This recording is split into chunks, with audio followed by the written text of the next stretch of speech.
Hello everyone, welcome back to my channel CHO findings. आज मैं आपको बताने वाली हूँ कि अंतरा इंजेक्शन की एंट्री कैसे करनी होती है और कितने रजिस्टर में करनी होती है। तो हमें अंतरा इंजेक्शन की एंट्री के लिए 2 रजिस्टर मिले होते हैं।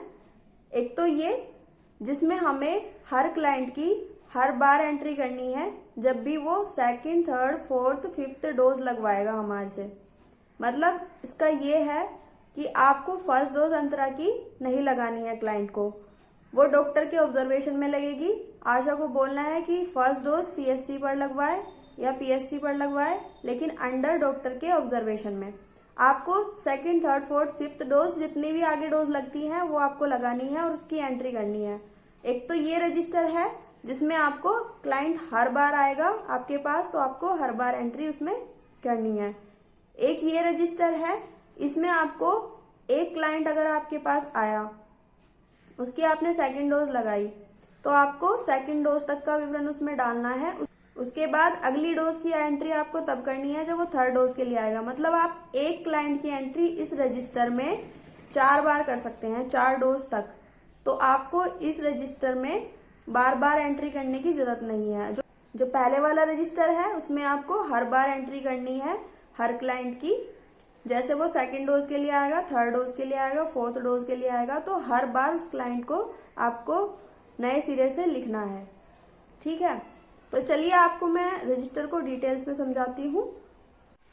रजिस्टर को खोलते ही जो ये फर्स्ट पेज है आपको ध्यान से पढ़ लेना है। इसमें रजिस्टर भरने हेतु कॉलम आधारित दिशा निर्देश दिए गए हैं जो आपको ध्यान से पढ़ने हैं। अगर आप इसको पढ़ के आगे रजिस्टर को फिल करोगे तो आपसे कोई गलती नहीं होगी। तो आपको इसे एक बार देख लेना है। जैसे कॉलम फर्स्ट में लिखा हुआ है, वार्षिक क्रम संख्या के कॉलम में अप्रैल से लेकर मार्च तक दी गई सेवाओं का सीरियल नंबर भरा जाएगा। तो इसी तरह से सेवा लेने वाले लाभार्थी का नाम भरा जाएगा, लाभार्थी की उम्र। तो इसमें सब कुछ दिया गया है, आप इसे भी पढ़ लीजिएगा। नेक्स्ट पेज पर आप देखेंगे यहाँ पर डिस्ट्रिक्ट का नाम आएगा, ब्लॉक का नाम, फैसिलिटी नेम, फैसिलिटी टाइप, और यहाँ पर आपने जिस मंथ में अंतरा की डोज लगाई है, सेकेंड, थर्ड, फोर्थ डोज, तो यहाँ पर अगर आपने अगस्त के मंथ में लगाई है तो यहाँ पर लिख देंगे और इंटरवल लिख देंगे। अगर उसके बीच में कोई गैप हुआ है, कितने दिन का गैप हुआ है वो लिख देंगे। सेकंड डोज लगी है, थर्ड डोज लगी है या फिर फोर्थ लगी है, ऐसे करके यहाँ पर सारी डोज लिख के टोटल लिख देंगे। ठीक है, आपने उस ईयर में उस मंथ में कितनी डोज लगाई है यहाँ पर आपको पूरे मंथ का लिखना है। तो ये 12 मंथ का दिया गया है, आपको हर मंथ में आपने कितने अंतरा लगाए हैं वो जोड़कर इस वाली लाइन में लिख देना है। तो ये है हमारा पहला रजिस्टर जिसमें आपको अंतरा गर्भ निरोधक इंजेक्शन की एंट्री करनी है। तो इसमें सबसे पहला कॉलम क्या आता है, इसमें आएगा वार्षिक क्रम संख्या। मतलब जो आपकी वार्षिक क्रम संख्या है वो आप लिखेंगे, इस साल में आपने कितने इंजेक्शन लगाए हैं उसकी क्रम संख्या यहाँ पे नीचे आ जाएगी। फिर आएगा मासिक क्रम संख्या, मतलब इस महीने आपने कितने इंजेक्शन दिए हैं उसकी क्रम संख्या आएगी। फिर लाभार्थी का नाम आएगा। फिर उसके बाद आता है लाभार्थी की उम्र। फिर लाभार्थी का पता, जो आपका क्लाइंट है उसका एड्रेस लिखना है आपको पूरा, उसके जीवित बच्चों की संख्या लिखनी है, और जो सबसे छोटा बच्चा है उसका आपको डेट ऑफ बर्थ लिखनी है। फिर लाभार्थी का मोबाइल नंबर आएगा। पिछली माहवारी का समय, जो उसकी पिछली अंतिम माहवारी की तिथि है LMP, वो यहाँ पर आपको डालनी है। उसके बाद आता है लाभार्थी का प्रथम डोज के समय वजन, जो प्रथम डोज दी थी आपने, प्रथम डोज आप तो देंगे नहीं, सेकेंड डोज देंगे आप, तो यहाँ पर आपको प्रथम डोज के समय जितना उसका वजन था उसके कार्ड पर लिखा होगा, वहां से देखकर आप लिखेंगे। दूसरा है लाभार्थी का वर्तमान डोज के समय वजन, तो आपको अंतरा देने से पहले वजन चेक करना है, उसका BP भी चेक करना है। तो यहाँ पर वजन लिखेंगे, यहाँ पर उसका BP आएगा। कोई चिकित्सकीय इतिहास, मतलब अगर उसका कोई ऑपरेशन हुआ है प्रीवियसली, कोई सा भी ऑपरेशन हुआ होगा किसी भी बीमारी का, LSCS हुआ है तो आप उसे भी यहाँ पर लिख सकते हैं। क्या लाभार्थी को परामर्श दिया गया है, मतलब आपने अंतरा डोज लगाते समय उसकी काउंसलिंग की है या नहीं, और उसके फायदे और नुकसान के बारे में बताया है नहीं, उसमें लिखना है हाँ अगर दिया है तो, अगर नहीं दिया है तो नहीं लिखना है। अंतरा गर्भ निरोधक इंजेक्शन लगाने का दिनांक, महीना और साल, मतलब उसकी तारीख भी लिखनी है, मंथ भी लिखना है और उसका ईयर भी लिखना है। यहाँ पर आप लिखेंगे फर्स्ट, सेकंड, थर्ड, फोर्थ, 5, मतलब लाभार्थी को अंतरा की कौन सी डोज दी गई है, फर्स्ट डोज दी गई है, सेकंड दी गई है आपके द्वारा, थर्ड दी गई है या फोर्थ या फिफ्थ। अगर 5 से ज्यादा हो गई है तो आप लिख देंगे 5 से ज्यादा में, मतलब निशान लगा देंगे आप, राइट का निशान लगा देंगे। उसके बाद आता है अंतरा गर्भ निरोधक सुई लगाने का समय, तो यहाँ पर क्या है, प्रसव के पश्चात लगवा रही है वो लेडी जो आपसे लगवा रही है इंजेक्शन, या फिर गर्भपात के पश्चात लगवा रही है, या फिर अंतराल माहवारी के 7 दिन के भीतर। इसका मतलब क्या है, अगर उसका अंतरा गर्भ निरोधक इंजेक्शन लगा हुआ है तो वो किस सिचुएशन में लग रहा है, अभी उसका भी अभी प्रसव हुआ है, या फिर गर्भपात के बाद लगवा रही है, या फिर अंतराल रखने के लिए लगवा रही है। उसके बाद आता है लाभार्थी का सेवा कार्ड पर सेवा का विवरण दर्ज हुआ है या नहीं। मतलब जो आप सेवा उसे दे रहे हैं उसके सेवा कार्ड पे आपने उसकी डेट डाली है या नहीं, काउंसलिंग की है या नहीं, उसका वजन लिखा है या नहीं, वो आपको हाँ या ना में लिखना है। फिर आता है सेवा प्रदाता का नाम।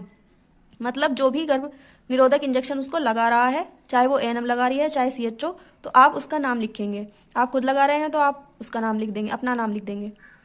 फिर सेवा प्रदाता का पद, मतलब आप अगर इंजेक्शन लगा रहे हैं तो अपना पद लिखेंगे, या फिर एएनएम लगा रही हैं तो आप इसमें एएनएम लिखेंगे। इसके बाद आता है लाभार्थी के साथ आने वाली आशा का नाम। जिस आशा की वो लाभार्थी है आप उसका नाम लिखेंगे। आशा का मोबाइल नंबर आएगा यहाँ पर एक डिजिट करके मोबाइल नंबर लिखना है। उसके बाद आता है क्या लाभार्थी की सहमति की दशा में केयर लाइन में पंजीकरण हुआ है। इसका एक हेल्पलाइन नंबर आता है, केयर लाइन नंबर है, वहां पर आपको इसका पंजीकरण भी करवाना होता है। अगर आपने कराया है तो हाँ लिखेंगे, नहीं कराया तो नहीं लिख देंगे। क्या सेवा पर लाभार्थी द्वारा निम्न दस्तावेज भुगतान हेतु जमा किए गए। मतलब उसका आधार कार्ड और बैंक की पासबुक अगर आपने जमा की है तो आप नहीं हाँ लिखेंगे, और अगर जमा नहीं की है तो आप नहीं लिख देंगे, क्योंकि बहुत सारे लाभार्थी होते हैं वो कहते हैं हमें नहीं चाहिए 100 रुपये, तो आप उसका नहीं लिख देंगे। तो ये हो गया हमारा पहला रजिस्टर जिसमें आपको एंट्री करनी है। रजिस्टर में तो आपको हर क्लाइंट की हर बार एंट्री करनी है, जितनी भी डोज है उसको लगेगी। और दूसरा जो रजिस्टर है हमारा, उसमें आपको फर्स्ट, सेकंड, थर्ड, फोर्थ के अलग अलग कॉलम दिए गए हैं। उसकी एंट्री सिर्फ एक बार होगी और बाकी डोज की एंट्री आप उसी के अंदर करेंगे। जैसे एक क्लाइंट आया, मैं अभी आपको दिखा देती हूँ। तो ये है हमारा दूसरा रजिस्टर जिसमें आपको गर्भ निरोधक इंजेक्शन अंतरा की एंट्री करनी है।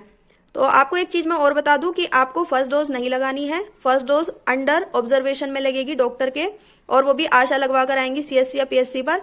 तो हमें फर्स्ट डोज नहीं लगानी है। Second dose, third dose, fourth dose हम सारी डोज लगा सकते हैं, लेकिन फर्स्ट डोज नहीं लगाएंगे। उस रजिस्टर में तो ये था कि आपके पास क्लाइंट जितनी बार भी आएगा उसकी हर बार आपको एंट्री करनी पड़ेगी, लेकिन इस रजिस्टर में आप 4 डोज तक एक ही क्लाइंट की एंट्री करके रख सकते हैं। तो 4 डोज लगाने तक आपको उसी में ही एक ही कॉलम में एंट्री करनी पड़ेगी। देखिए मैं बता देती हूँ आपको। यहाँ पर जैसे फर्स्ट कॉलम है इंजेक्शन का दिनांक, जो आप दूसरी डोज लगा रहे हैं उसका आपको दिनांक लिखना है। यहाँ पर फॉलोअप का निष्कर्ष लिखना है, मतलब आप जो फॉलोअप कर रहे हैं उसका सेकंड डोज के लिए उसका निष्कर्ष यहाँ पर आएगा।